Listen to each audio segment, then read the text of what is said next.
እግዚአብሔር የተመሰገነ ይሁን። ክብር ለኢየሱስ ይሁን። ሃሌሉያ። መሻታችን በክርስቶስ ተፈጽሟል። ራስ የሆነው የተቀባው እሱ ራስ ሆኖናል። እሱ የከፍታችን ራስ ነው። ሃሌሉያ። እግዚአብሔር እርሱ አቤት አቤት እግዚአብሔር እርሱ አምላክ የሆነው እንዴት ያደለው ሕዝብ ነው።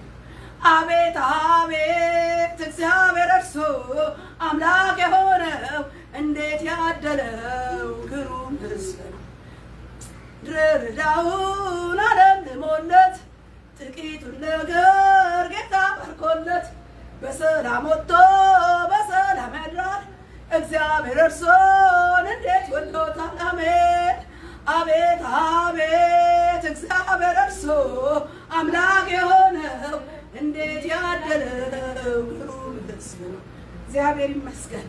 ከጸሎት ነው የወጣነው ወገኖች። በዛው በጸሎት መንፈስ በሄድን ጊዜና ሰዓት ገድቦን ወደዚህ ፕሮግራም ተመልሰን ገብተናል። ክብር ለእግዚአብሔር ይሁን።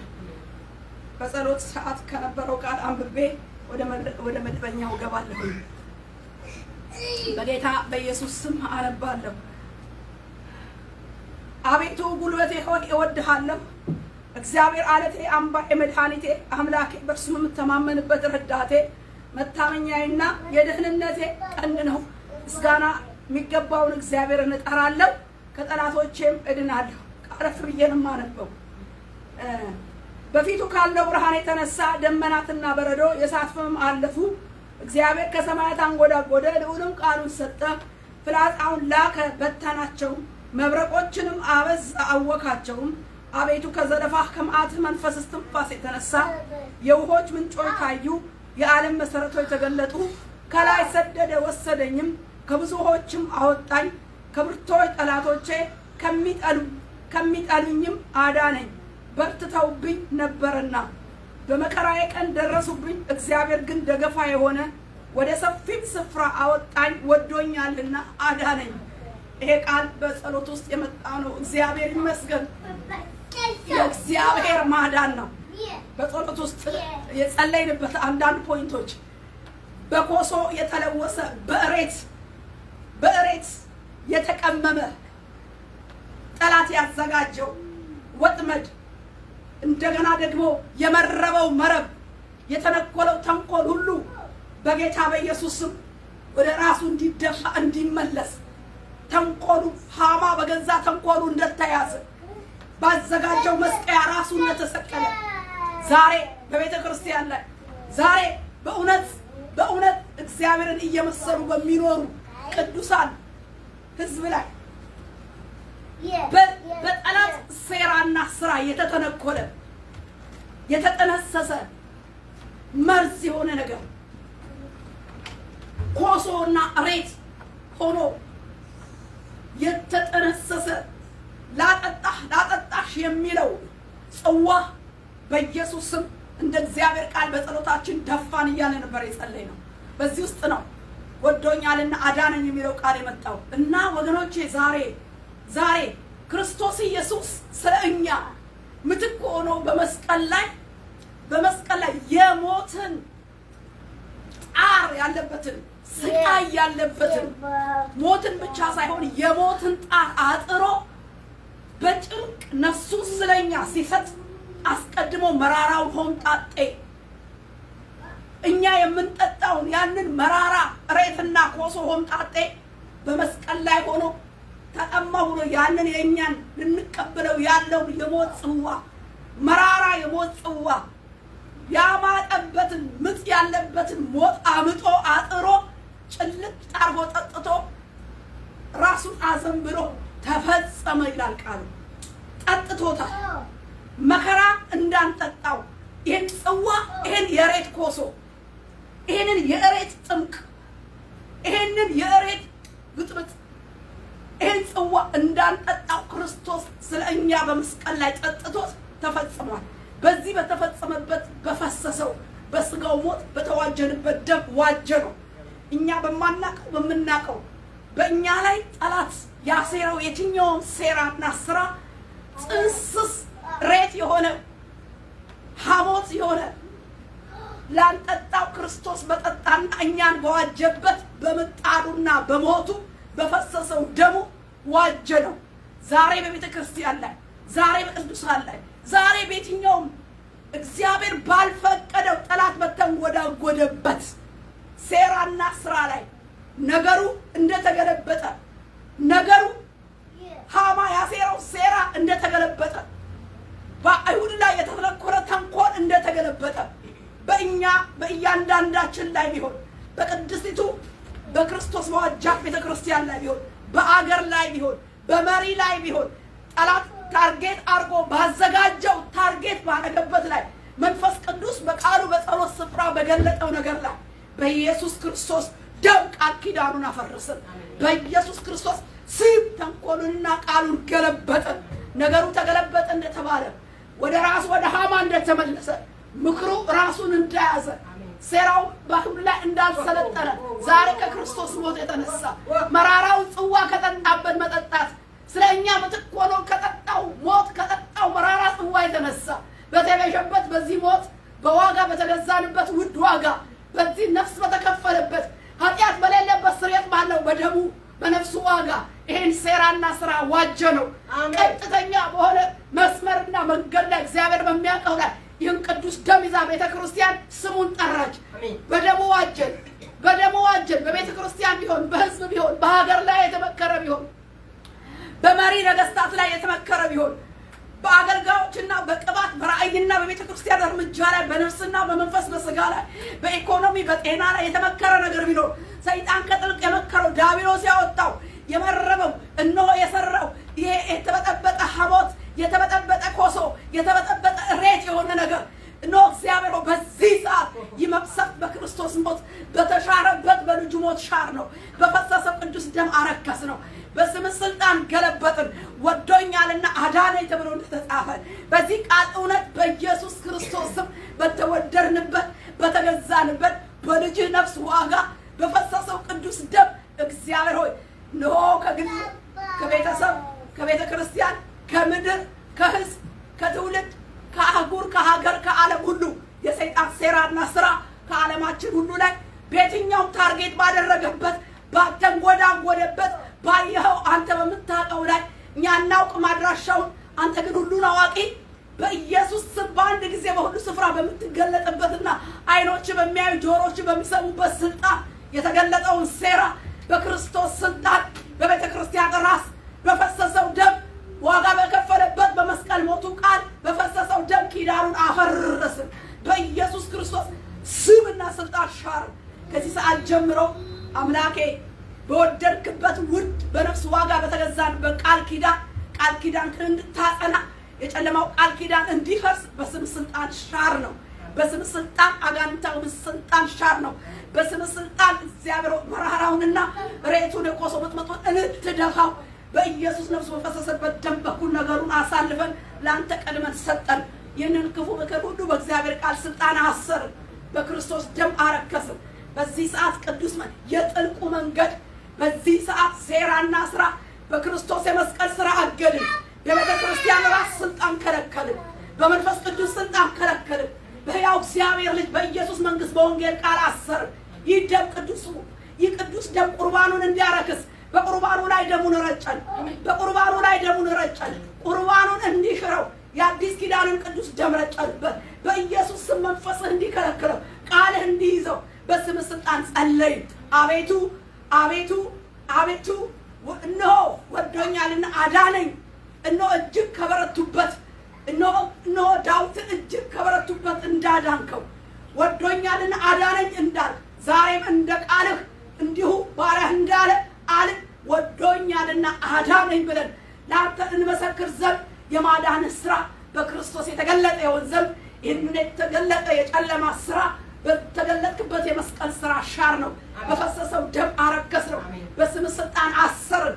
ለአንተ እጅና ስልጣን ለገለጥከው ለምታውቀው አምላክ እጅ አሳልፈን ሰጠን። አቤቱ ቀናችንን ጊዜያችንን ዘመናችንን ባርክልን። ትውልድን ምድርን ነገስታት መንግስታትን ቤተክርስቲያንን አመራሯን ራእዩዋን ህይወት ያለውን ራእይ ቅድስቲቱን ሁሉን በክርስቶስ ደም ሸፍነን እኛና ልጆቻችንን ቤተሰቦቻችንን በዘላለም ኪዳን ትኩስ ደም ምልክት አድርገን ለኪዳን አምላክ እረኝነት አደራ ብለን አሳልፈን ሰጠን። የተቆጣ እግዚአብሔር ሆይ በቁጣ የወጣ የትኛውም የጨለማ ስልጣን የበቀል ኃይል በቃል ስልጣን አሰር ነው። በኢየሱስ ክርስቶስ የበቀል ጉልበት በቀሉ እንዲከለከል በቀል የኔ ነው ብድራትን መመልስ እኔ ነኝ ባልከው አሁን ስልጣን በቀል ነው። በቀል እጅና ክንድ የተያዘ ቢሆን አምላክ በተፈረደብህ በአንተ በዳንበት ድነት በመስቀል ሞት በፈሰሰው ደም በኢየሱስ ስም ከዙሪያችን እንዲበተን ሴራና ስራው እንዲፈርስ ስምህን ጠራን። በኢየሱስ ስም ስምህን ጠራን። ደሙን ረጨን። በጉባኤያችን ደሙን ረጨን። በነፍስ በመንፈስ በስጋችን ደሙን ረጨን። የክርስቶስን ደም በህሊናችን በጆሮአችን በአንደበት በብልቶቻችን የሚያነጻውን ከሞተ ስራ ህሊና የሚያነጻ የበጉ ደም ረጨን። አየሩን በበጉ ደም ዋጀን። ያለንበትን ምድር ሰማይ በጌታ በኢየሱስ ስም በደም ዋጀን። ዘመኑን ቀኑን ጊዜውን በክርስቶስ ደም ቀደስን።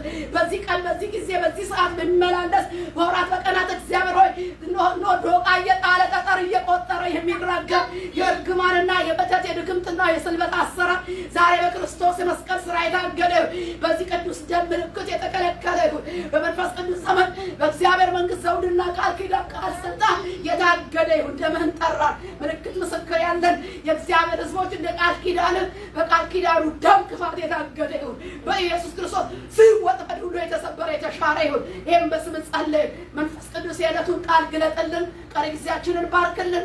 በኢየሱስ ክርስቶስ ስም ከምትለው ሀሳብ አንድም እንዳይጎድል ባሪያህን አንደበቴን በክርስቶስ ደም ሰውሬ ለአንተ ሰጠው። የመንፈስ ሙላትና ፍሰት ያልፍ ዘንድ መንፈስ ቅዱስ ሰማያት በላይ እንዲከፈቱ መጽሐፍቱ እነሆ ጊዜው በበጉ ደም ዋጀው። ጠራሁ፣ ተረከበኝ። ክፉ ሁሉ በዚህ ሰዓት የመገለጠ ጠላት የቃል ተቃዋሚ እነሆ ፍጻሜውንም የሚገዳደር የጨለማ ስልጣን በቃል ገሰጽኩት። ከቃልህና ከፍጻሜው ላይ ክርስቶስ በተፈጸመበትና በተቀጠቀጠበት በመስቀል ቃል ቀጠቀጥኩት። በትንሣኤ ጉልበት አፈረስኩት። በመንግስቱ ሉዓላዊ ስልጣን ቃል አፈረስኩት። በበጉ ደም ንዴቱን፣ ቁጣውን፣ በቀሉን እግዚአብሔር በመንግስት በቀል ትይዘው ዘንድ ለበቀል ጉልበትና ስልጣን ለመንግስትም ቃል አሳልፈን ሰጠን። በሰዓት ራሳችንን ቀጠል። በደም ውስጥ ሆነን ጠራነ። ሁሉ ላንተ ስም ክብር ይሁን። አሜን። በሆነው ጌታ በአሜን። ክብር ለኢየሱስ ይሁን። እግዚአብሔር ይባርካችሁ። በጣም ነው የሚሞቀው፣ በጣም ነው የሚሞቀው። ግን በጸሎትም ብዙ ጊዜ ስለቆየን አርፍደን የጀመርነው እንግዲህ ለመፍጠን ሞክራለሁ። ጌታ ይርዳን። የዛሬው ርዕስ ቅጥር ወይም የተቆለፈ ገነት ማለት እንችላለን። ቅጥር ወይም የተቆለፈ ገነት። ቅዱሳን በጸሎት ነው የገባሁት። ቀጥታ ከጸሎት ወጥተን ወደ መደበኛው አገልግሎት ነው የገባሁት። ሰላም ለእናንተ ይሁን። እንዴት ሰነበታችሁ? ሳምንታችሁ እንዴት ነው ወይ? ሰላም ነው ወይ? አሁንም ቤተክርስቲያን በጌታ በኢየሱስ ስም ቅዱስ ሰላምታዋን በክርስቶስ ታቀርባለች። ተባረኩ። በያላችሁበት የምታደምጡን መልእክታችንን የምትሰሙ በኢየሱስ ስም እግዚአብሔር ይባርካችሁ። በሰማችሁት ቃል ደግሞ የእግዚአብሔር ቃል እውነት ፍሬ ይባርካችሁ። አሜን። ዛሬ ቅጥር ወይም የተቆለፈ ገነት በሚል ርዕስ ነው የምናየው። እንግዲህ ቅጥርን እንደምናውቀው በተለይ በጥንት ዘመን በአብዛኛው ከተማ በሚመሰረትበት ጊዜ በተመሸገ ከተማን የሚመሽግ ከተማን ዙሪያዋን የሚቀጥር ከፍተኛ ጥልቀትና ደግሞ የጎን ስፋት ያለው ቅጥር ይቀጠራል። ቅጥር ይታጠራል። ከተማን የሚመሽግ ኢየሩሳሌም እንደዛ አይነት ቅጥር ነበራት። ብዙ ጊዜ እንደምናውቀው ደግሞ ኢያሪኮ ከእስራኤል ልጆች የተነሳ ፈጽማ ተዘግታ ነበር ይላል። የሚገባም የሚወጣም አልነበረም ይላል። ለምን ተመሽጋለች? ከተማን የሚመሽግ አጥርና ቅጥር ይሰራ ነበረ። ያው ምንድነው? በቀላሉ ከተማ እንዳይደፈር ህዝብ ያለበትን የተቆረቆረን ከተማን ለመጠበቅ ወይም ለመከላከል የሚደረግ ነውና ይሄ የኢያሪኮ ቅጥር ብቻ ሳይሆን እስራኤልም እንዲህ አይነት በአጥርና በቅጥር የተቀጠረች በአጥርና በቅጥር የተመሸገች ከተማ እንደሆነች እናያለን። ለዚህ ነው በምርኮ ዘመን እስራኤል ስትማረክ ነህምያ በምርኮ ምድር ሆኖ የሰማው እንደ መርዶ ሆኖ የሰማው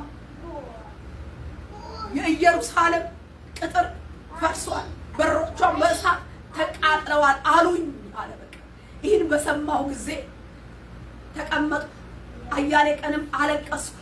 ጾምኩ ብሎ ወደ ለቅሶ ወደ ጾም ወደ ምልጃ ደግሞ ሲገባና ከምልጃም በኋላ ደግሞ የወሰደው እርምጃ በንጉስ ፊት በንጉሱ የንጉስ ምርኮኛም ቢሆን ንጉስ ቤት የንጉስ ጠጅ አሳላፊ የነበረ በወቅቱ ሞገስ ያገኘ ምርኮኛ ነበረ ነህምያ እንደምናውቀው ማለት ነው። ስለዚህ ያንን በነህምያ ምዕራፍ 1 ላይ የነበረው ያ አጥር የሰማው ነገር ምንድነው? እንዲህ ነው የሚለው እነርሱም በዚያ ስፍራ ያሉት ከምርኮ የተረፉት ቅሬታዎች በታላቅ መከራና ስድብ አሉ። የኢየሩሳሌም ቅጥር ፈርሷል፣ አንድ በሮቿን በሳት ተቃጥለዋል አለኝ ይላል። እዚህ ጋር የምናየው የፈረሰው ቅጥር ያ የኢየሩሳሌም ከተማ የታጠረችበት አጥርና ቅጥር ፈርሶ ነበር። የፈረሰ ቅጥር ነበረ። በር ደግሞ ነበረው። ቅጥር ብቻ ሳይሆን መግቢያ በሮች አሉ። በሮቹም ደግሞ ምን ብለዋል? በሳት ተቃጥለዋል ይልና ሶስተኛ ልናየው የምፈልገው እዚሁ ነህምያ 2:3 ላይ ቅጥር የሌላት ከተማ፣ ቅጥሯ የፈረሰ ከተማ፣ የቅጥር በሮቿ የተቃጠሉ የወደቁ ከተማ ምን ብሎ ይናገራል? ነህምያ ምዕራፍ 2 ላይ ለንጉሱ ለመንገርና ወደ ተሐድሶ ከመግባቱ በፊት ንጉስ ፊት ቆሞ እንደዚህ ነው ያለው። በንጉሱ የአርጤክስ በ20ኛው ዓመት በኒሳን ወር የወይን ጠጅ በፊቱ በነበረ ጊዜ ጠጁን አንስቼ ለንጉሱ ሰጠሁት። ቀድሞ ግን በፊቱ ያለ ሐዘን እኖር ነበር። ንጉሱም ሳትታመም ፊትህ ለምን አዘነ? ይሄ የልብ ሐዘን ነው እንጂ ለሌላ ነገር አይደለም አለኝ። እጅግም ብዙ አድርጌ ፈራሁ። ንጉሱንም ንጉስ 1000 ዓመት ንገስ፣ 1000 ዓመት ይንገስ፣ የአባቶቼ መቃብር ያለባት ከተማ ተፈትታለችና በሮቿን በሳት ተቃጥለዋልና ፊቴ ስለምን አይዘን አልሁት። አያችሁ፣ ከተማዋ ምን ብላለች ነው የሚለው። የቅጥር የሌላት ከተማ ስንል አንደኛ ቅጥሯ አጥሯ የፈረሰባት ነው። ሁለተኛ በሮቿ የከተማ በሮቿ በሳት የተቃጠሉባት ናቸው። ሶስተኛ የተፈታች ከተማ ነች። ኦልሬዲ ተፈታለች። የተፈታች ከተማ ነች። ለነገሩ ስናስበው ከእግዚአብሔርም ቃል ኪዳን ተፈታለች። ስለዚህ ነው እግዚአብሔር ፊቱን ባዞረ ጊዜ ብዙ ጊዜ ተናግሮ ባልሰማ ጊዜ ነው ኢየሩሳሌም ምን ያህል የሆነችው የተማረከችው እስራኤል የተማረከችው እና በምርኮው ዘመን ውስጥ ሲሰማ ነህምያ ምንድነው የሰማው ብለን ስንል ቅጥር ፈረሰ። የኢየሩሳሌም ቅጥር ፈረሰ። አንድ በሮቿ በሳት ተቃጠሉ። ሁለት ከተማይቱ ደግሞ ምን ሆነች? የአባቶቼ መቃብር ያለባት ያቺ ከተማ ተፈታለች። የተፈታች ከተማ ነች። እነዚህ ሶስት ነገሮች ይታያሉ። የፈረሰ ቅጥር፣ በሮቿ የተቃጠሉና የተፈታች ከተማ። አጥር የሌላት ወይም ቅጥር የፈረሰባት ከተማ የተፈታች ከተማ ትባላለች። ስለዚህ ነህምያ በተሐድሶ ጊዜ የመልሶ ቅጥር መስራት ስራ ሲሰራ በመጀመሪያ ያደረገው እንደሰማ አለቀሰ። በለቅሶ በእንባ ከዛ በጸሎት ከዛ በምልጃ ጊዜ ከወሰደ በኋላ በመቀጠል በንጉስ ፊት ነው የቆመው። ዳግመኛ የፈረሰውን የከተማዋን ቅጥር ለመስራትና በሮቿን ለማቆም የተፈታችውን ከተማ አጥሯን ለማጠር ንጉስ ፊት ቆሞ ሞገስ ያገኝና ንጉሱ ምን ትለምነኛለህ ሲለው የአባቶቼ መቃብር ያለባት ከተማ ተፈታለች፣ በሮቿ በሳት ተቃጥለዋል፣ ቅጥሮቿ ፈርሰዋል ብሎ ሲነግረው በሚገርመው ነገር ሞገስ አገኘ። የሚያስፈልገውን ነገር ሁሉ ከንጉሱ ተሰጠው። ሞገስ ያገኘ ምርኮኛ ጊዜ ተሰጠው። የሚያስፈልገው ነገር ሁሉ ተጠይቆ በክፍሉ መሰረት እናያለን ተሰጠው እና ይሄ የተሐድሶ ሰው ነህምያ የፈረሰን ቅጥር በሮቹ የተቃጠሉበትን ደጅ እንደገና ሲሰራ የተፈታን ከተማ እንደገና ሲሰራ እናያለን። የተሐድሶ ስራ የመጀመሪያ ስራው ምንድነው ስንል ቅጥር መስራት ነው። እግዚአብሔር በነህምያና በሰዎቹ ተጠቅሞ ዳግመኛ በምህረቱ የከተማን ቅጥር ሲያነሳና ሲያድስ እንመለከታለን። ቅጥር ወሳኝ ነው። ዙሪያ የሚቀጠር አጥር ውስጥ ላለው ከተማ ውስጥ ላለው ህዝብ ወሳኝ ነው። ቅጥሩ ወሳኝ ነው። ስለዚህ ነው የአባቶች ከተማ ተፈታለች፣ በሮቿ በሳት ተቃጥለዋል። ለምን አልዘን? ለምን ፊቴ አይታመም? ለምን አልጠቁም? ለዚህ ነገር ህመም ሆኖ ሲሰማውና ደግሞ መልሶ ለመስራት ለመጀመሪያው የተሐድሶ ስራ ከመቅደሱ በፊት መጀመሪያ አጥር ሰዎች ቤት ቦታ ስንመራ ቀድመን አጥር እንሰራለን። ቀድሞ አጥር ይሰራል። በቃ አጥሩ ከታጠረ በኋላ ውስጥ ያለው ቤት ደግሞ መሰረቱ እየተቆፈረ ይሰራል። አጥር ወሳኝ ነው። ቅጥር ወሳኝ ነው።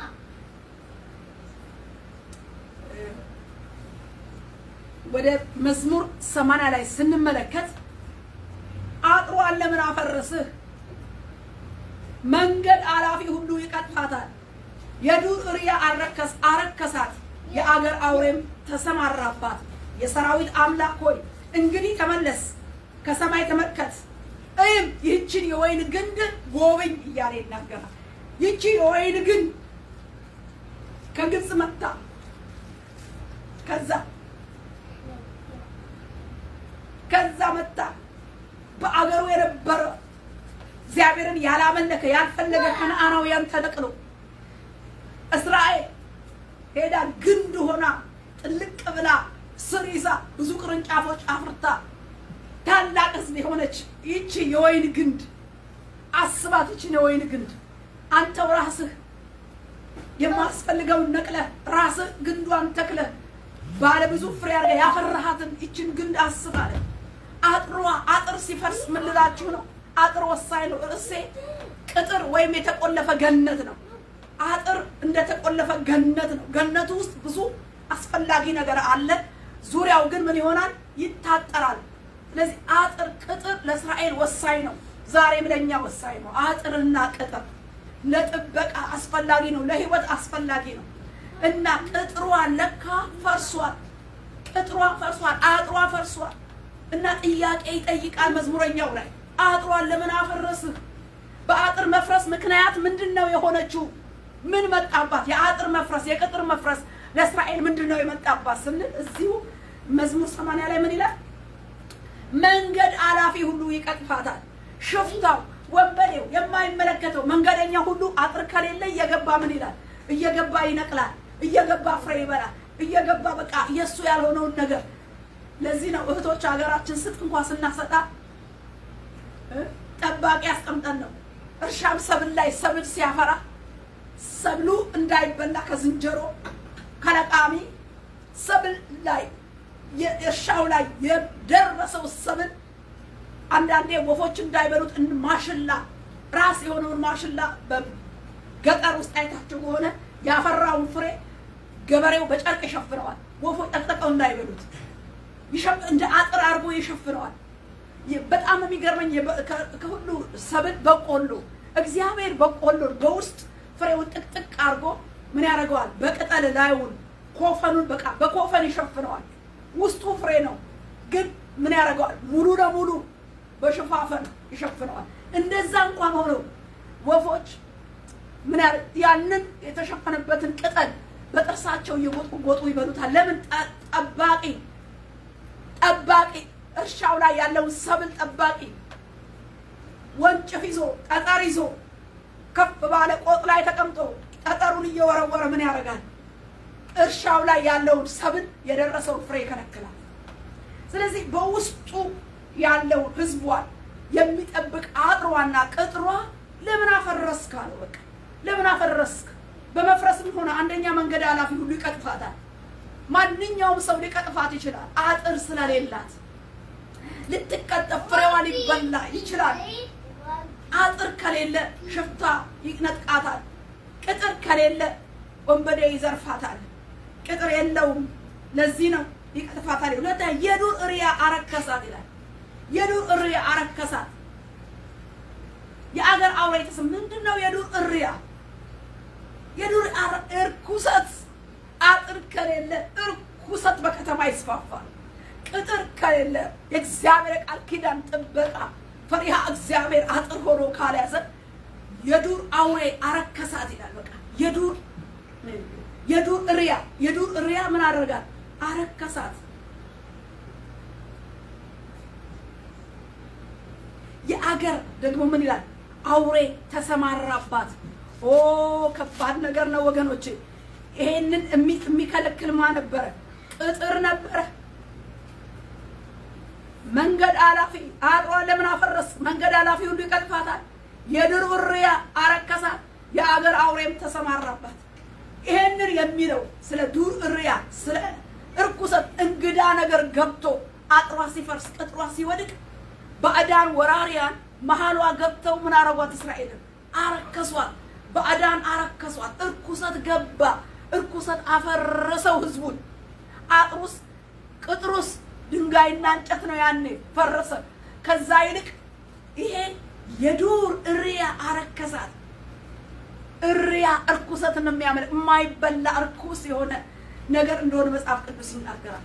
ስለዚህ ያልተፈቀደላት እርኩስ ነገር ወደ ማገባ ወደ ኢየሩሳሌም ገባ፣ ወደ እስራኤል ገባ እና አጥሯ ቅጥሯ ስለወደቀ መንገድ አላፊ ሁሉ ቀጠፋት። እንደገና ደግሞ እርያ አረከሳት፣ እርኩሰት ገባ። ወገኖቼ ቅጥር ከሌለ፣ ቅጥር በሌለበት ከተማ፣ ቅጥር በሌለበት ሁኔታ ውስጥ ካለ የምታዩት ምልክቱ ምንድነው? እርኩሰት ይበዛል። እርኩሰት ይበዛል። እርያ የሆነ መንፈስ፣ እርኩስ የሆነ መንፈስ ህዝብን ያረክሳል፣ ምድርን ያረክሳል፣ ትውልድን ያረክሳል። ለምን? ቅጥር የለው፣ የኪዳን ጥበቃ የለው፣ ቅጥሩ ፈርሷል። እና ምልክቱ ምንድነው? እርኩሰት።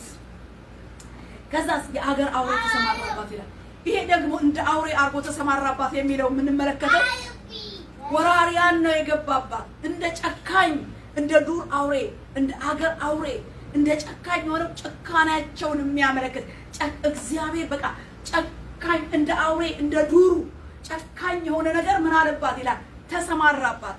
የሚገርም ነው እኮ እስራኤል ይሁዳ ስንመለከት ሰሜን እስራኤል አሶር ሲማርካት ጨካኝ አሶር፣ ደቡብን ይሁዳን ስትማረክ አይን የሚያወጣ የንጉሱን አይን የሚያወጣ ንጉሱ ፊት ልጆቹን የሚገድል እርጉዝን የሚቀድድ ጨካኝ እንደ ዱር አውሬ የሆነ ምን ሆነባት? ተሰማራባት አለ። በቃ ተሰማራባት። ለምን? ቅጥሯ ስለወደቀ። የእስራኤል አጥር በፈረሰ ጊዜ የሆነው ቅጥር እንደሌለው ከተማ፣ መንገደኛ ሁሉ የሚቀጥፋት፣ እረኛ ጠባቂ የሌለው ፍሬው እንደሚበላ፣ ተናጣቂ ሁሉ መንገደኛ ሁሉ እንደሚበላው ሆነች።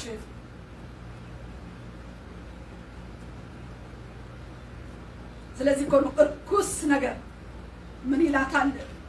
ኢሳይያስ 52 ላይ ከ1 እስከ 2 ከእንግዲህ ወዲህ ያልተገረዘና እርኩስ ይላታል ወደ አንቺ አይገባም። እርኩስ ነገር ከዛ በፊት ገብቶባታል። አጥሯ በፈረሰ ጊዜ የእግዚአብሔር ምሕረት ኪዳን እድሳት ባደረገች ጊዜ ደግሞ ከእንግዲህ ወዲህ ይላታል። በቃ እድሳቱ ሲመጣ የአጥር መሰራቱ ጊዜ ደግሞ ከእንግዲህ ወዲህ እርኩስ ነገር፣ ያልተገረዘ እርኩስ ነገር ወደ አንቺ አይገባም አላት። በፊት ምን ብሏል? እርኩሰት ገብቷል። ያልተገረዘ፣ ግርዘት የማያውቀው፣ ቅድስና የማያውቀው፣ እግዚአብሔርን የማይፈራው እንደ ዱር እርያ ሆኖ ትውልድና ምድርን የሚያረክስ ነገር ገብቶባት ነበር። ለምን? አጥሯ ስለፈረሰ፣ ቅጥሯ ስለፈረሰ፣ ያልተቀጠረች ስለሆነች ማለት ነው። በኋላ ግን ልክ በእድሳቱ ጊዜ ነህምያ መጥቶ በእግዚአብሔር ፊት ጾሞ ጸልዮ ሞገስ አግኝቶ በምድሪቷ ላይ ምን አደረገ? እግዚአብሔር ይመስገን ቅጥሯን ሰራ። የፈረሰው አጥር ሲሰራ፣ የፈረሰው ቅጥር ሲሰራ ግን ከእንግዲህ ወዲህ ስሚኝ እስራኤል፣ ጽዮን ሆይ ተነሺ ተነሺ፣ ኃይልሽን ልበሺ፣ ቅድስቲቱ ከተማ ኢየሩሳሌም ሆይ ያልተገረዘና እርኩስ ከእንግዲህ ወዲህ አይገባብሽምና ጌጠኛ ልብስሽን ልበሺ፣ ኢየሩሳሌም ሆይ ትቢያን አራግፊ፣ ተነሺ ተቀመጪ፣ ምርኮኛይቱ የጽዮን ልጅ ሆይ የአንገትሽን እስራት ፍቺ እያለ ይናገራል። እግዚአብሔር ይመስገን። ስለዚህ ቅጥር ምን እላችሁ ነው? የተቆለፈ ገነት ወይም ቅጥር በውስጧ ያለ ህዝብ አለ፣ በውስጧ ያለ መልካም ነገር አለ። ቅጥር ሲፈርስ ያን ውስጥ ያለውን ነገር ነው ምን የሚያደርገው? የሚያጋልጠው ወይም ደግሞ ለአደጋ የሚሰጠው ማለት ነው። እና በእንደዚህ አይነት ውስጥ ሶስት ነገር ሲሆን እናያለን።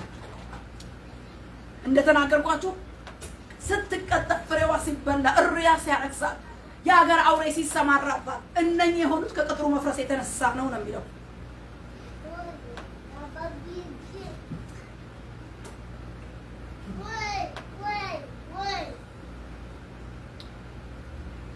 የሚገርም ነው። ዛሬ በአይናችን እርኩሰት በስቶ ተንሰራፍቶ በምድር ላይ አይተናል። ጨካኝና እስከዛሬ ሰምተነው የማናቀው ጭካኔ የሞላበት ስራዎችን ሰምተናል፣ አይተናል። ይሄ ጊዜ የሚያመለክተን ምንድን ነው? አጥርና ቅጥር በከተማ ላይ ሲፈርስ፣ በቤተ ክርስቲያን በቤተሰብ ቅጥር ሲነሳ ምልክቱ ምንድን ነው? እነዚህ ሶስት ነገሮች ነው። የማይመለከተው ሁሉ እየመጣ ይቀጥፋል፣ እርኩሰት ይበዛል፣ ሪያ ያረክሳል፣ ጨካኝና ጭካኔ የተሞላ ነገር ይደረጋል። እንዲህ ነገር ስናይ ቅጥር እንደፈረሰው እንደ ነህምያ ቅጥር ፈረሰ። እንደነኚህ አይነት ሁኔታዎች መፈጸም ጀመሩ። የአባቶቹ መቃብር ያሉባት ምድሪቱ ተፈታች አለ። ኦልሬዲ ተፈታች። የተፈታ ነገር ባዶ ነው። በቃ ተፈታች አለ። ስለዚህ ልሂድ፣ ስለዚህ ልስራ አለ። አልቅሶ የሚገባውን ነገር በእግዚአብሔር ፊት ሐዘኑን፣ ራሮቱን፣ ሸክሙን ካቀረበ በኋላ በተግባር ደግሞ ቅጥሩ ወደ ፈረሰበት ሄዶ አጥር ሊያጥርና የፈረሰውን ነገር ሊሰራ እናያለን። ሲሰራ እናያለን። እግዚአብሔር ጊዜው ሲደርስ የነህምያ መንፈስን አነሳሳ፣ አብረውት የሚሰሩትን አነሳሳ። ንጉሱን ልቡን አሸፈተው፣ የሚያስፈልገው ነገር እንዲዘጋጅለት አደረገና እንሆ ሲሄድና የፈረሰ የወደቀ ቅጥር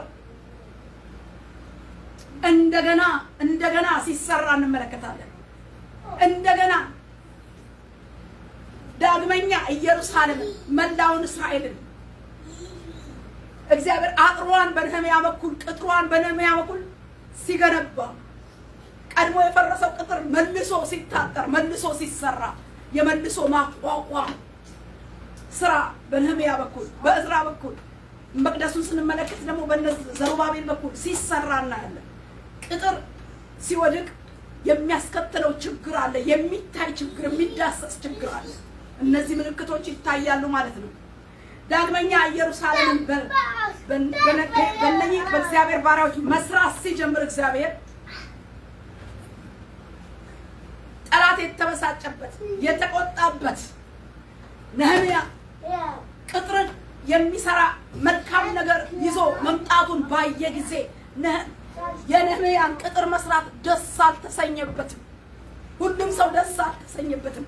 የተቆጡ የተበሳጩ እነ ጦቢያ እነ ሰንበላጥ በቅጥር መሰራቱ የሚቆጣ የሚበሳጭ መንፈስ አለ በጦቢያና በሰንበላጥ ሆኖ ይህንን የቅጥርና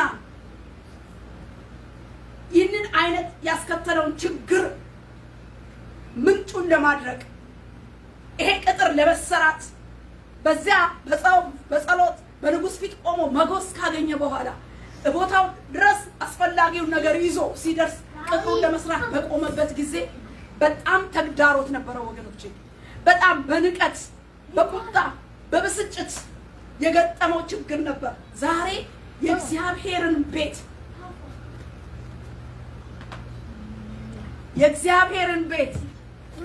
የፈረሰ ነገር፣ የከተማን የፈረሰ ነገር፣ የትዳርን የፈረሰ ነገር፣ የአገልግሎትን የፈረሰ ነገር፣ ከግል ህይወታችን ጀምሮ የፈረሰ ነገር በፈረሰው ቀዳዳ በኩል ወገኖቼ ቆማችሁ ለመስራት ስትነሱ ዛሬም ምን ይሆናል? ጠላት ይበሳጫል፣ ይቆጣል።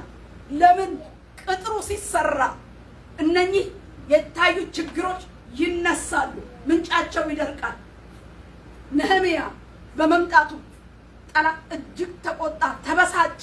ስራውን እያናናቀ በብዙ ተግዳሮት ባልተገባ ክስ ባልተገባ ፋይል እየከፈቱበት ክፍት ደብዳቤ እየሰጡት እያስፈራሩት ሐሰተኛ ነቢያትን እየገዙበት በገንዘብ እየገዙበት ቅጥሩ ተጀምሮ እንዳይጨረስ እንዳይጠገን ይሄ እርኩሰት እየሞላበት የዱር እሪያ ያረከሳትን ይሄ የአገር አውሬ የተመሰገባትን ይሄ ቀጣፊ እየመጣ የሚቀጥፍባትን የፈረሰውን ቅጥር አጥሩን ለማጠርና ምንጩን የችግሩን ምንጭ ለመዝጋት ነህምያ በተነሳበት ጊዜ እሰይ ያልተባለ የገጠመው ተግዳሮት ጠላት ተቆጣበት፣ ተበሳጨበት። ከዛም የተለያየ ችግሮች በክፍሉ ሙሉ ስንመለከተው እናያለን። እና ጠላት የተበሳጨበትን የተቆጣበትን ቅጥር ጨክኖ ምን አደረገ? ሰራ። መታደስ ሆነ። ተዘጋ። የጠላት መግቢያ መንገድ ተዘጋ። ነህምያ እግዚአብሔር ሕዝቡን የጎበኘበትን ሊጠብቅበትና ሊቆልፍ ለጠላት መዝጊያ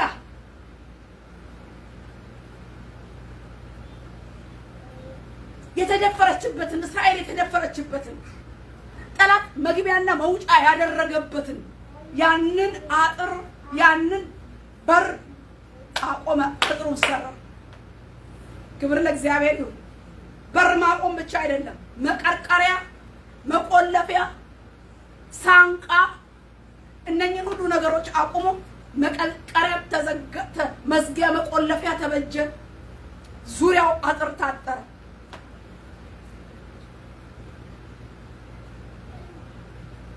ሁለንተናዊ ታድሶ ሲደረግ እናያለን። እዝራን ደግሞ ስንመለከት በውስጥ ያለውን ይሄ በውጭ ያለውን እነኚህ ችግሮች የሚገቡበትን ዙሪያውን ቀዳዳውን ሲደፍን በውስጥ ደግሞ የሰውን ሕይወት የተበላውን የሰው ሕይወት የወደቀውንና የፈረሰውን የሰውን ሕይወት የሚያድስ እዝራ የሚባል ደግሞ ታላቅ ካህን አስተማሪ ደግሞ መጥቶ እሱ ደግሞ በትምህርቱ ማደስ ጀመረ። የፈረሰውን የሰው ሕይወት ደግሞ በውስጥ ያለውን ማንነት መቅረጽ ጀመረ። በእግዚአብሔር ቃል መውቀር፣ መቅረጽ፣ ማደስ ጀመረ። ሁለንተናዊ እድሳት፣ ውጫዊ አጥር የፈረሰው የውስጥ ደግሞ የፈረሰው ሕይወት በእግዚአብሔር ቃል መታነጽ ጀመረ። የተቃጠለውን ቤተ መቅደስ ደግሞ ማምለኪያውን ደግሞ በዘካርያስ በነብዩ እንደገና በዘሩባቤል እያበረታቱት ሀጌና ነብዩ ዘካርያስና ሀጌ እያበረታቱ ይሄንን ቤት የዘሩባቤል እጆች ይጀምሩታል፣ የዘሩባቤል እጆች ይጨርሱታል። አንተ ተራራ ሆይ በዘሩባቤል ፊት ምንድነህ? ታላቅ ደልዳላ ሜዳ ትሆናለህ። አንተ ታላቅ ተራራ ምንድነህ? በዘሩባቤል ፊት ደልዳላ ሜዳ ትሆናለህ እያሉ ተግዳሮቱን በእግዚአብሔር ቃል እየመቱ በቃሉ መድረሻ እያስወገዱ ቃል ሲመጣ ወገኖቼ ዝም ብሎ አይደለም። የእግዚአብሔር ቃል ሲመጣ ተራራው ላይ የእግዚአብሔር ቃል ተግዳሮቱ ላይ ሲመጣ ኦልሬዲ በቃሉ ተግዳሮቱን እየመታ ነው ያለው። የተሐድሶውን የሥራ እንቅፋት እያስወገደው ነው ያለው። እግዚአብሔር ቃል ላከ ማለት ቃሉ ነጥሮ አይመለስም። አቅጣጫ ይዞ ያንን ስፍራ እየወቀረ ነው። ወቃሪ ወፍጮ እንደምትወቅር እንደ ሀገራችን ወፍጮ ባንድ ነው እንዴ የሚወቀረው? በእጅ እንኳን የሚወቀር ወፍጮ ብዙ ጊዜ ተወቅሮ ነው ወፍጮ ስለታውቁቶ የሚፈጨው። ስለዚህ የእግዚአብሔር ቃል እየወቀረ የስራውን ተግዳሮት ያባረረዋል፣ ይመታዋል። እና ስራው በውስጥ እድሳት በካህኑ በመቅደሱ ላይ ደግሞ ዘሩባቤል እንደገና በውጪ አጥሩ ላይ ደግሞ እዝራ ሆኖ በሙሉ እድሳት ቅጥሩ ሲሰራ እንመለከታ። የሰውም ሕይወት ያ ችግር ያስከተለው ያ በዘመኑ ላይ የታየው ባዕዳን ገብተው ልጆች ቋንቋቸው ተደባልቆ አዘውጦንኛ ቋንቋ እስኪናገሩ ድረስ ተጋብተውና ተዳብለው ከተጋቡበት ከውጪ ባዕዳን ወራሪያን ጋር ጋብቻ ከፈጠሩበት ውልደት ከፈጠሩበት ከዛ ነገር ሁሉ የሚያነጻ ነገር ነው የሆነው። ቃሉ የመጣ አነጻ። እንዲህ አይነት የአለ እስራኤል ያልተገረዘ ሕዝብ ገብቶ ምድሪቱንና ትውልዱን እንዴት እንዳረከሰ እግዚአብሔርን መፍራት ጠፍቶ ሕዝቡም እየለመደው ሕዝቡም ከቅጥሩ መፍረስና እንደ እሪያ ምድሪቱ የረከሰችበትን እርኩሰትና ጉልሙትና ሕዝቡ እየለመደው ከተቀመጠበት ሁኔታ መታደስ በመጣ ጊዜ ቅጥር መሰራት በተጀመረ ጊዜ መቅደሱ እንደገና እድሳት በጀመረ ጊዜ እዝራም በትምህርቱ የእግዚአብሔር ቃል ትምህርት እድሳትን በጀመረ ጊዜ እነኚህ አይነት እርኩሰቶች ከከተማ መውጣት ጀመሩ፣ ከቤተ መቅደስ መውጣት ጀመሩ። እግዚአብሔር መታደስን አደረገ። ክብር ለእግዚአብሔር ይሁን። ጉብኝቱ ፍጹም ነው። ጉብኝቱ ፍጹም ነው። እግዚአብሔር ይመስገን። ወደ ዘካርያስ 2 ላይ ልምጣና ፈጠን ብዬ ልሂድ። እሺ ቆይቻለሁ በእንትን ላይ ፈጠን ብዬ ልሂድ። እንዲህ ይላል የእግዚአብሔር ቃል፣ ዓይኖቼን አነሳው እነሆም በእጁ ዘካርያስ ምዕራፍ 2 የመለኪያ ገመድ የያዘ አንድ ሰው አየሁ። እኔም አንተ ከወዴት ትሄዳለህ አልሁት። እርሱም የኢየሩሳሌምን ወርድ ርዝመት ስንት መሆኑን ሰፍሬ አይ ዘንድ እሄዳለሁ አለኝ። እነሆም ከኔ ጋር ይነጋገር የነበረው መልአክ ወጣ፣ ሌላም መልአክ ሊገናኘው ወጣ። እንዲህም አለው፣ ሩጥ ይሄን ጎልማሳ እንዲህ በለው፣ ኢየሩሳሌም በውስጧ ካሉት ሰዎችና እንስሶች ብዛት የተነሳ ቅጥር እንደሌላቸው መንደሮች ሆና ትኖራለች። እኔ በዙሪያዋ የእሳት ቅጥር እሆንላታለሁ፣ በውስጧም ክብር እሆናለሁ ይላል እግዚአብሔር። ክብር ለመንፈስ ቅዱስ ይሁን። ይሄ ዘካርያስ 2 የሶስተኛው ራእይ ነው። ዘካርያስ በዚህ በዘካርያስ ምዕራፍ 2 ላይ ስናይ የቃል ኪዳኑን ሕዝብ እድሳት ሙሉ በሙሉ መባረኩንና መጎብኘቱን ያሳየናል። ታድሶውን ሙሉ ለሙሉ እናያለን።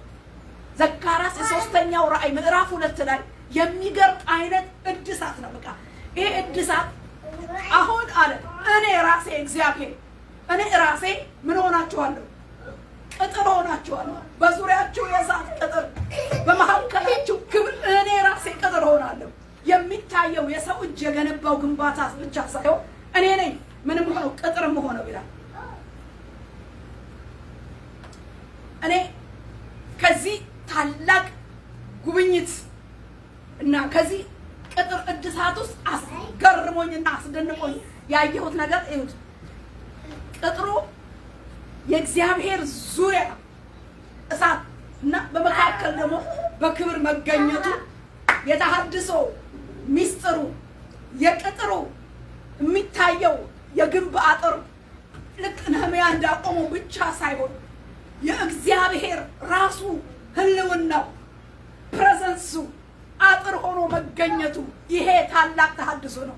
ቅጥር የሚቀጠረው ራሱ እግዚአብሔር በዙሪያችን የእሳት አጥር በመካከላችን ክብር ሲሆን እኔ አለ ራሱ እግዚአብሔር የቃል ኪዳኑ ተስፋ የቃሉ ተስፋ ፈረሰሽ ኢየሩሳሌም፣ አጥርሽ ወደቀ ኢየሩሳሌም። ባዕዳን ገቡ፣ ወራሪዎች ገቡ፣ እሪያዎች አረከሱሽ፣ እሪያዎች አረከሱሽ፣ የዱር አውሬ ተሰማራብሽ ኢየሩሳሌም። ዛሬ ግን እኔ ቃል ኪዳን ገባሁልሽ። እኔ ራሴ ነኝ አሁን አንቺ አጥር መሆነው፣ እኔ ራሴ ነኝ በውስጥሽ ክብር መሆነው ብሎ ራሱ እግዚአብሔር አጥር እንደሆነላት ይናገራል። ቅጥር እንደሆነላት ይናገራል።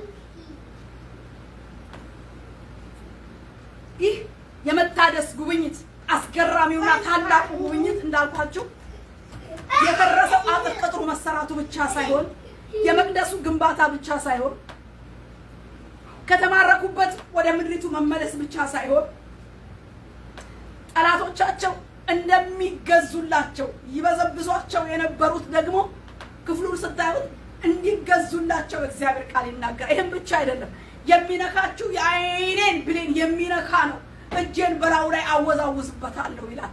ዘካርያስ 2ን ስታነቡ ከዚህ ከ6 እስከ 13 ድረስ ክፍሉ የሚለው በቃ ይሄ እናንተ ከሰሜን ምድር ሽሹ ይላል እግዚአብሔር። እንደራቱ የሰማይ ነፋሳት በትኛችኋለሁና ይላል እግዚአብሔር። አንቺ ከባቢሎን ሴት ልጅ ጋር የምትኖሪ ጽዮን ሆይ ኮብሊ፣ የሰራዊት ጌታ እግዚአብሔር እንዲህ ይላል፣ ከክብሩ በኋላ ወደ በዘበዟቸው አሕዛብ ልኮኛል። የሚነካችሁ የዓይኑን ብሌን የሚነካ ነው። ይሄ ሁሉ ጉብኝቱ ነው፣ ጉብኝቱ ነው። የሚገርመው ግን ትልቁ ጉብኝት ያሰመርኩበት እዚህ ጋር ምን ይላል? ጌታ እግዚአብሔር እንደላከኝ ታውቃላችሁ። የጽዮን ልጅ ሆይ እነሆ መጥቼ በመካከልሽ እኖራለሁና ዘምሪ፣ ደስ ይበልሽ። አጥር ማለት ቅጥር ማለት የተቆለፈ ገነት ማለት ታድሶ ማለት ምንድነው? ከክፍሉ የምንረዳው ጉብኝቱ ታላቁ ጉብኝት እጁን በጠላት ላይ ማወዛወዙ ብቻ ሳይሆን የሚታየው አጥርና ነህምያ መጥተው የሰሩት ሳይሆን የፈረሰው መቅደስ እነ ዘሩባቤል የሰሩት ብቻ ሳይሆን ትልቁ ነገር እኔ ራሴ መጥቼ በመካከልሽ እኖራለሁ። 2 ጊዜ ነው በክፍሉ ላይ የሚናገረው ሲያሰምርበት። እኔ በመካከልሽ እኔ መጥቼ በመካከልሽ እኖራለሁ፣ ዘምሪ ደስ ይበልሽ ይላል እግዚአብሔር። በዚያም ቀን ብዙ አሕዛብ ወደ እግዚአብሔር ይጠጋሉ፣ ሕዝብ ይሆኑኛል፣ በመካከልሽ እኖራለሁ ብሎ ዳግመኛ ይላል። ዳግመኛ ሲገነባ፣ ዳግመኛ እግዚአብሔር የፈረሰን ነገር ሲሰራ፣ የፈረሰን ነገር ሲያነሳ፣ የፈረሰ ህይወት፣ የፈረሰ አጥር አስቡት። የቤተ ክርስቲያን ቢሆን፣ የሀገር መፍረስ ቢሆን፣ የትዳር፣ የልጆች፣ የኢኮኖሚ፣ የጤና፣ የብዙ ነገሮች መፍረስ ዳግመኛና ተመልሶ መታደስ ሲመጣ እግዚአብሔር ራሱ በሚታይ አጥርና ቅጥር ብቻ ሳይሆን በማይታየው መንፈሳዊ የሆነው አካል አጥር ይሆናል። ክብር ለእግዚአብሔር ይሁን። ትልቁ ተሐድሶ የእግዚአብሔር ህልውና አጥር መሆን ነው። የእግዚአብሔር ክብር በመካከል ከህዝቡ ጋር መገኘት ነው። ይሄን ነው ቤተክርስቲያን መናፈቅ ያለባት። ይሄ ነው መታደስ፣ ይሄ ነው ጉብኝት። ክብር ለመንፈስ ቅዱስ ይሁን። እግዚአብሔር አጥሯን የፈረሰባትን ዛሬ እንዲህ ይላል። ዛሬ ቅጥሯ የወደቀባትን እንዲህ ይላል። እህቴ ምን አይነት ቅጥር ወደቀብሽ? ወንድሜ ምን አይነት ቅጥር ፈረሰብህ? ምንድነው ያልተቆለፈ ገነትህ? ምንድነው የፈረሰ ነገርሽ? ቤተክርስቲያን፣ ከተማ፣ ህዝቦች ምንድነው ያለቀስክበት? ምንድነው ያንተን ነገር ሌባ እየቀጠፈ የሚበላው? በቃ ምንድነው አንተ ሳትፈልግ ነገርህን እያረካከሰ ያለው? ስም የረከሰ፣ ቅድስና የረከሰ፣ በቃ ነገሮች እየፈረሱ ያሉበት ቅጥር ስለወደቀ፣ አጥር ስለሌለ ምን ሆነ? እርያ፣ የዱር እርያ አረከሰው። እንደ እርያ ገብቶ ቤቱን ያረከሰ፣ ስም ያረከሰ፣ ጸጋ ያረከሰ፣ ቅባት ያረከሰ እርያ ስላችሁ የዱር እርያ እንዳይመስላችሁ። የሰው እርያ አለ፣ የሰው እርያ አለ። እርያ የሆነ ማንነት ያለው መጥቶ ገብቶ ቤት የሚያረክስ፣ መጥቶ ገብቶ ጉባኤ የሚያረክስ፣ ስም የሚያረክስ መክብብ ላይ የሞቱ ዝንቦች ይላል። የሞቱ ዝንቦች የቅባቱን የዘይቱን ሽታ ምን ያረጉታል ይላል? ያገሙታል ይላል። በቃ ያገማል። ስም የሚያገማ፣ ቅባት የሚያገማ፣ እርኩስ የሚያረክ፣ ቅድስናን የሚያረክስ እንደዚህ አይነት እንደ ዱር እርያ እየገባ ምን ያረገ? ያረክሳል ቤቱ። እንደገና ደግሞ ጨካኝ ሆኖ ያርድሃል። ዛሬ ነፍስ የማትወጣበት ቢላዋ በጀርባህ ያልፋል፣ በፊትህ ያልፋል። ጨካኔን ታያለህ። እንዴት ነው ወገን በወገን ላይ የሚጨክነው? እንዴት ነው ወንድም በእህቱ ላይ የሚጨክነው? እንዴት ነው ጨካኝ ቤት የገባው? አንዳንድ ጨካኝ ሰምተን የማናውቀው ሁኔታ ሲጨክን እናያለን። ቤት ውስጥ ጭካኔ እናያለን። በቃ ጭካኔ እናያለን። አይን የሚያወጣ፣ አይን ማለት መብራት ነው። በመንፈሳዊ አይን እይታ ቅባት ነው፣ ጸጋ ነው፣ የኦፊስ ቅባት ነው። የእግዚአብሔር ጠንቃቃ ተጠንቅቀህ በጥንቃቄ ይዘህ የምታበራው ብርሃን አይን ጸጋ ነው። የጸጋው ኪዳን፣ የጸጋው አገልግሎት ነው። በጸጋው አይን በሆነው ጸጋ ላይ ስንት አይን የሚጠነቁል ጨካኝ አለ በቤቱ። ጨካኝ ገብቷል፣ አይን እየጠነቆለ የሚያወጣ። ስንት ደሊላ አለ የሶምሶንን አይን እንዳወጣች፣ ሸንግላ እንዳወጣች። ስንት ሸንግሎ አይን የሚያወጣ ጭካኔ የተሞላበት አሰራር አለ። ደባና ሴራ ያዘለ፣ ክፋትና አመፃን የያዘ ስንት እነሆ እንደ እርያ እንደገባ፣ እንደ ዱር አውሬ እንደተሰማራ እንዲህ የሆነበት ዘመን ላይ አለ። ቅጥር ስለወደቀ፣ አጥር ስለፈረሰ፣ የተቆለፈ ገነቱ ስላልተቆለፈ። በእርግጥ በገነቱ ውስጥ የከበረ ነገር ነው ያለው እናያለን። በእርግጥ የከበረ ነገር አለ። በከተማይቱ ቅጥሯ በፈረሰበት ከተማ ላይ እኮ የከበረው የቃል ኪዳኑ ሕዝብ በከተማ ውስጥ እኮ አለ። ግን በዛ ከተማ ውስጥ ገብቶ የሚያረክስ ነገር ገብቶ ነበረ። ጨካኝ ሆኖ ምንም ያረጋል። የዱር አውሬ ሆኖ የአገር አውሬ ሆኖ ሲሰማራ፣ አውሬ የሚለው አሶር የመጣበትንና የጨከነበትን ሁኔታ ነው የምናየው። ባቢሎን የወጣበትን ጭካኔና በጭካኔ ሕዝቡን ማርኮ አፈራርሶ መቅደስን አቃጥሎ ማርኮ የቤቱን ዕቃ የወሰደበትን ጭካኔ እናያለን። እንዲህ ስናይ ዱሩን አውሬውን አይደለም፣ በስጋ ተገልጦ እቤት ገብቶ መቅደስ አፍርሶ የወጣውን ነው የምናየው። ዛሬ ስንት ነገር ወደ እግዚአብሔር ቤት ገብቶ መቅደስ አፍርሶ ይወጣል መሰላችሁ? ስንት ስም አፍርሶ፣ ስንት ቅባት አፍርሶ፣ ስንት ጸጋ አፍርሶ፣ የእግዚአብሔር ነገር አፍርሶ የወጣ ነገር የለም። ቅጥሩ ወድቋላ። የሚይዘው ወጥመድ የለማ። ስቦ የሚይዘው ማግኔቲክ የሆነ ወጥመድ የለማ። የልቡ ሰርቶ ሲወጣ ካሜራው ቀርጾ እጅ ከፈንጅ አይዘውማ። ቅጥሯ በፈረሰ ከተማ ላይ ምን ማስጣል ይቻላል? እንደፈለገ ገብቶ እንደፈለገ የሚወጣበት በቅጥር መፍረስ ጊዜ ነው። ነገር ግን የምስራች እንደዛ ሆኖ አልቀረም። መታደስን አመጣ እግዚአብሔር። እኔ ራሴ ያለ እዚህ ጋር ሙሉ የሆነ መታደስን በዘካርያስ 2 ላይ እኔ ራሴ ነህምያ ጎበዝ እንኳን የሚታይ ቅጥር ሰራ። መልካም የሚታይ ቅጥር ተሰርቷል። ነገር ግን የማይታየው እግዚአብሔር ለሕዝብ አለ የዘላለም የማይጥል አምላክ ለዘላለም የመቅደሱ አጥር ፈርሶ እንዳይቀር፣ ለዘላለም እነሆ እርያው እያረከሰ እንዳይኖር፣ ለዘላለም ጨካኙ አውሬ እንደወደደ እየገደለ እንዳይኖር፣ ገዳይ ስለሆነ አሶር እንደወደደ እያደረገ እንዳይኖር እነሆ ናቡከደነጾር እየሰለበ በጣም የሚገርም ነው እኮ ናቡከደነጾር በላኝ፣ ከፋፈለኝ፣ ከሚጠፍጠው ምግቤ ጣፋጭ ምግቤን በላ፣ ሆዱን ሞላ። እኔን ምን አረገኝ? ጣለኝ አለች ጽዮን ወደ ላይ ስትጮህ፣ ጣለኝ። እንደሚጣፍጥ የሆነው ምግቤን በላ፣ ከፋፈለኝ። ኤርምያስ 51 ላይ ስትመለከቱት እንደዛ ነው እኮ የሚያወራው። እንደዛ ነው እኮ ጽዮን ብላ ጮኸችው። ናቡከደነጾር በላኝ፣ ከፋፈለኝ፣ ከሚጣፍጠው ምግቤ ሆዱን ሞላ። ከዛስ እኔን ጣለኝ። በጽዮን የተደረገ ግፍ አቤት አቤት አቤት ትላለች ጽዮን ወደ አንተ ብላ ነው የጮኸችው። እግዚአብሔርም ሰማ። በቀልሽን እበቀላለሁ፣ ሙግትሽን እሟገታለሁ እበቀላለሁ ካለ በኋላ ወረድ ብሎ ቁጥር 44 ላይ ምን ይላል? ቤልን እቀጣለሁ፣ የዋጠውንም ካፉ አስተፋለሁ አለ። አያችሁ፣ መንፈሱ ነበረ የዋጠው። በዛ በኩል አልፎ ቤል የተባለ አምላክ የሆነው መንፈስ ዘመን አገኘና የቅጥሩን መፍረስ፣ የእስራኤልን ቅጥር መፍረስ ከእግዚአብሔር ቃል መጣላት ጋር አይቶ ሁኔታውን ቀዳዳውን አይቶ ገባና ቤል የተባለው የናቡከደነጾር የባቢሎን አምላክ ተጠቀመና መንፈሱ ምን አረገ? ባድማ አረገ። በቃ ገባና መቅደስ አቃጠለ። ገባና ትውልዱን አረከሰ፣ አፈረሰ። በዛ ሁኔታ ግን አልቀጠለም። በቃ ዘመን ሲመጣ ከ70 ዓመት በኋላ እግዚአብሔር ቃል መጣ። ውጪ ኮብሊ፣ ምን ትሰሪያለሽ አንቺ የጽዮን ልጅ ሆይ? ደስ ይበልሽ፣ ዘምሪ፣ እግዚአብሔር ከማን ጋር ነው? ከአንቺ ጋር ነው። ሰላም ለእናንተ ይሁን፣ ሰላም ለእኛ ይሁን፣ ሰላም ለቤተ ክርስቲያን። ቤተ ክርስቲያን አጥሮ ተቀጥሮ በንጽህና በቅድስና እግዚአብሔር አምላኳ በውስጥ ክብር በውጪ የእሳት ቅጥር ሆኖላ ተዘልላ ስትቀመጥ ከተማ ታርፋለች፣ ምድር ታርፋለች፣ ህዝብ ያርፋል። የቤተ ክርስቲያን የውስጥ ገጽታ ነው በውጭ ላይ የሚንጸባረቀው። ዛሬ እሷ ቅጥሯ ፈርሶ ምን ብላ ነው ለዓለም ቅጥር ሆና መቆም የምትችለው? ስለዚህ ነው እግዚአብሔር ቀድሞ የቤተ ክርስቲያንን ቅጥር ካደሰ ራሱ ቅጥር ሆኖ በዙሪያችን ከቆመ በኋላ እንደ ቃል ኪዳኑ በውስጥ ክብሩ ገልጦ በውጭ ቅጥር ቀጥሮ ዋስትናውን ከወሰደ በኋላ እኔ አለ በቃ ቅጥር ሆንሻለሁ፣ ምን ሆናለሁ? በመካከልሽ እኖራለሁ።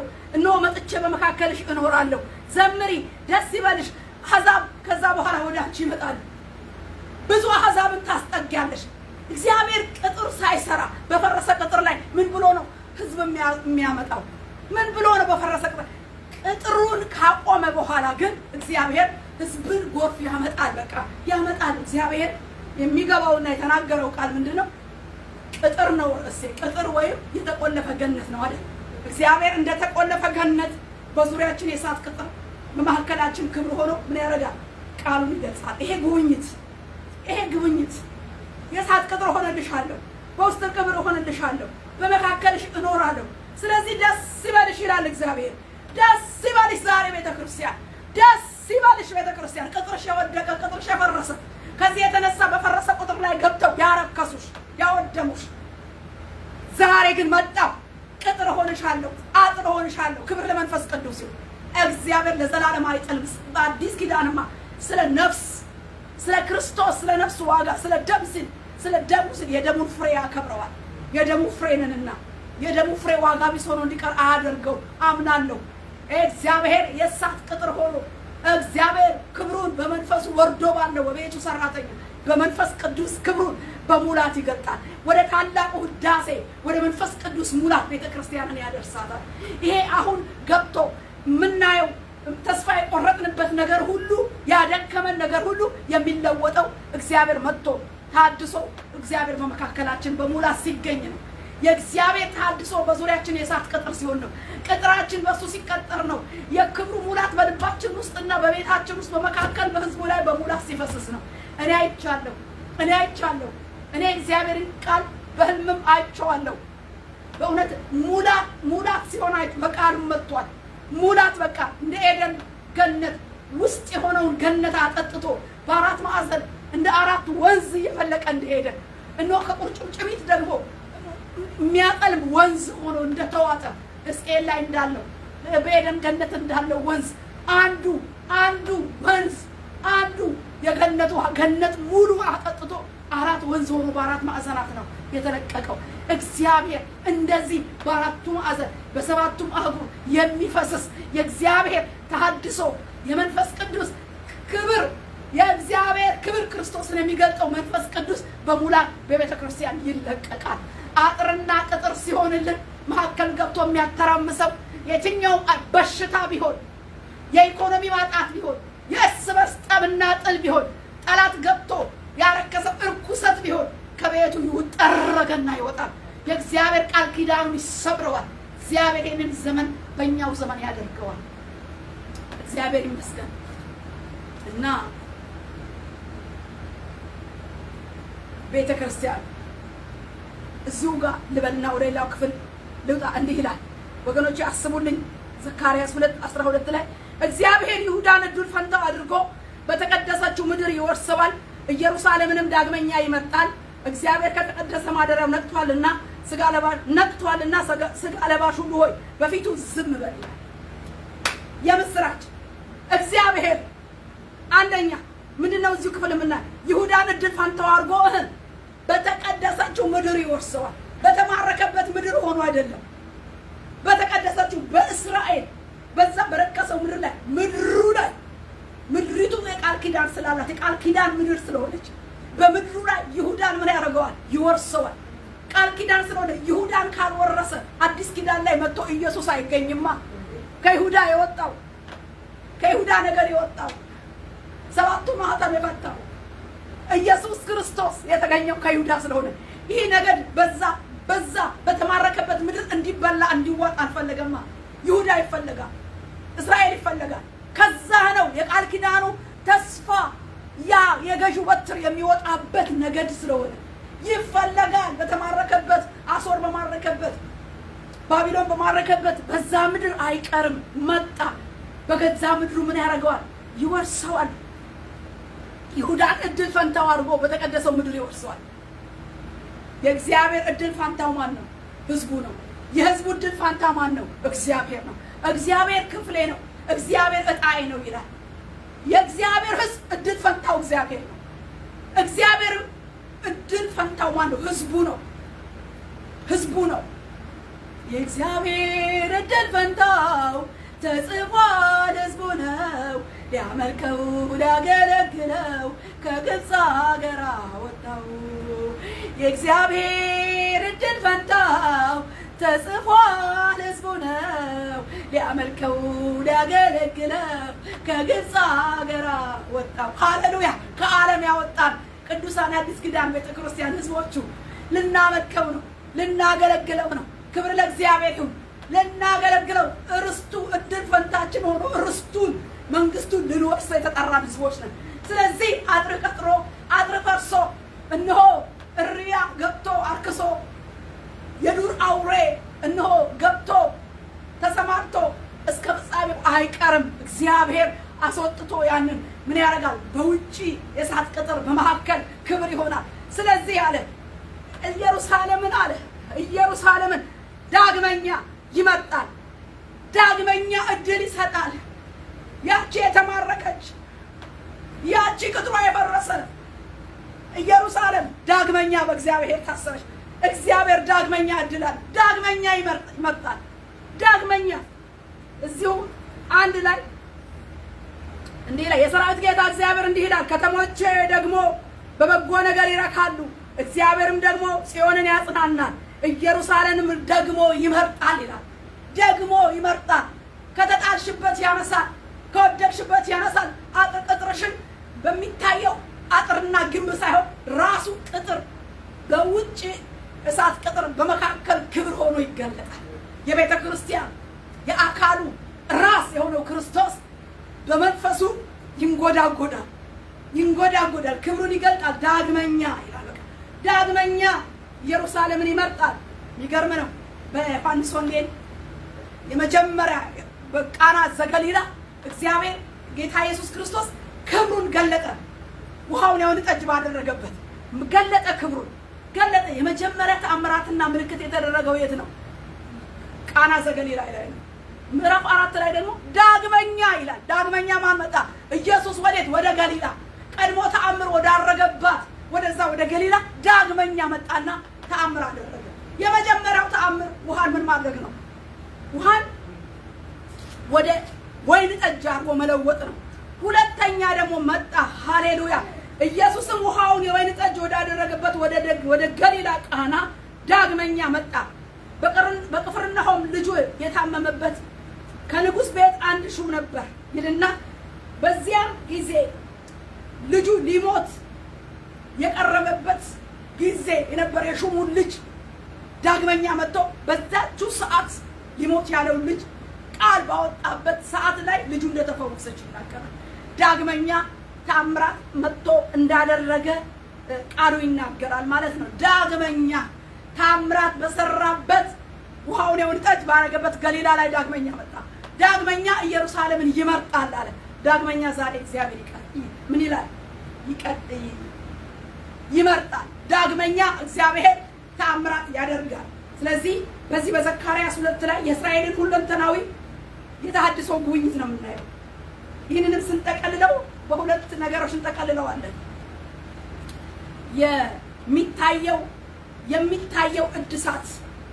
የሚታየው እድሳት የፈረሰው አጥር ቅጥር እና የተቃጠለው የተሰራው የቤተ መቅደስ ይሄ እጅ የሰራው የሰው እጅ የሰራው የሚታየው ነው።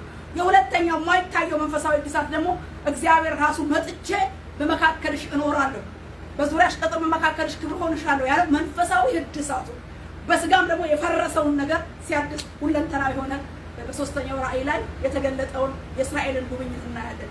ወደኛም ዛሬ ስናመጣው በአዲስ ኪዳን በክርስቶስ ሞትና ትንሣኤ በፈሰሰው ቃል ኪዳን በወረደው በመንፈስ ቅዱስ ዛሬ የወደቀችቱ ቅጥር ፈርሶባት ከእግዚአብሔር ቃል ጋር እነሆ ተጣርሳ ያለችው ቤተክርስቲያን እግዚአብሔር በምህረቱ ወደ እሷ ሲመጣ ራሱ ክርስቶስ የቤተክርስቲያን አጥር ቅጥር ሆኖላት እሱ መሰረቷ እሱ አለቷ በቆመችበት አለት በመካከለኛው በማስታረቁ ስራ በፈሰሰው ስርየት ባለው ደም በኩል እግዚአብሔር ዛሬ በምህረቱ መታደስን ያደርጋል ማለት ነው። መታደሱ ደግሞ ትልቁ የተሐድሶ ሚስጥሩ የሚታየው ሳይሆን ህልውናው መታደስ ነው። የእግዚአብሔር ፕሬዘንስ፣ የእግዚአብሔር መገኘት፣ የእግዚአብሔር አብሮነት የማይታየው የመንፈስ ቅዱስ እሳት አጥር መሆን መንፈስ ቅዱስ ሴንስ ነው የምናውቀው እንጂ የዓለም ነገር አያውቅም። መንፈስ ቅዱስ ለኛ አጥር መሆኑን እግዚአብሔር ለኛ በውስጣችን ክብር መሆኑን ማን ያውቃል? አይን ካልተከፈተ በቀር። እግዚአብሔር በዚህ እውነት ቤተክርስቲያንን ይባረካታል።